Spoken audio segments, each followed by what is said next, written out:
Hello বন্ধুরা, আমার চ্যানেলে তোমাদের সবাইকে স্বাগত। আমাদের অঞ্চলে একটি রামকৃষ্ণ মঠ আছে, আর সেখানে শ্রী শ্রী সারদা মায়ের জন্ম উৎসব পালিত হচ্ছে। তাই একটু তাড়াতাড়ি করে রেডি হয়ে চলে গেলাম। এবার মায়ের ৭৫তম জন্মবার্ষিকী, তাই ৭ দিনের অনুষ্ঠানও রাখা হয়েছে। এই অঞ্চলের অনেক শিল্পীরা গান ও নৃত্য পরিবেশন করেছেন এখানে। এমনকি ইমন চক্রবর্তী এসেছিলেন, তুলিকা দাস উনি এসেছিলেন। তো দেখো, ৯টি যজ্ঞের আয়োজন করা হয়েছে। কি সুন্দরভাবে যজ্ঞ হচ্ছে, একই সঙ্গে ঘি অর্পণ করা, ফুল দেওয়া, মন্ত্র উচ্চারণ সব একসঙ্গে করা হচ্ছে। এত সুন্দর লাগছে, এত সুন্দর পরিবেশ। তার মধ্যে আবার ঠাকুরের নানা কার্যকলাপ, কোথায় এসেছিলেন, স্বামী বিবেকানন্দের সঙ্গে দেখা, এগুলো সব পুতুলের আকারে সব সব ঘর করে দেখানো হয়েছে। তো আমার ছোট্ট বনুদের সঙ্গে আমি চলে এসেছিলাম, খুব আনন্দ উপভোগ করেছি। আর ইমন চক্রবর্তী উনি এত ভালো গাইছিলেন, তালে তালে সব মানে দৃশ্য যেন একদম চোখের সামনে ভেসে আসছে।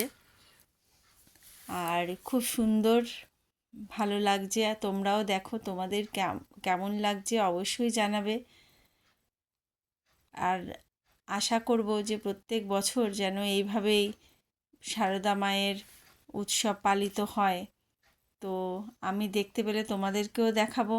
দেখো বন্ধুরা, খুব সুন্দর করে সেই ছোট ছোট পুতুলের আকারে সমস্ত কার্যকলাপগুলোকে দেখানো হয়েছে। তো আশা রাখছি তোমরাও দেখতে পাবে। তো এই সিনারিগুলো দেখতে দেখতে একটু বনুদের সঙ্গে একটু আমরা আনন্দ করে নিচ্ছিলাম। বনুরাও, ছোট্ট বনুরা এসেছে, তারাও দেখছিল, দেখে খুবই আনন্দিত হচ্ছে আর খেলছে।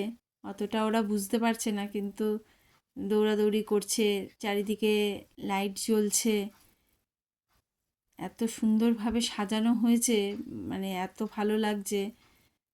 খুবই সুন্দর পরিবেশ, তোমরা দেখতে পাচ্ছ। চারিদিকে লোকজন ভিড় করছে, আস্তে আস্তে সবাই দেখতে আসছে। তারপরে একটু ভোগ আমরা পেলাম, ঠাকুরের ভোগ নিয়ে নিলাম। এই করে এই আমার বোনরা সব নিজেদের মতো ওরা খেলছে, আনন্দ করছে মায়ের জন্মদিনে এসে। তো স্বামী বিবেকানন্দের সব বাণী, এগুলো সব দেওয়ালে লেখা রয়েছে।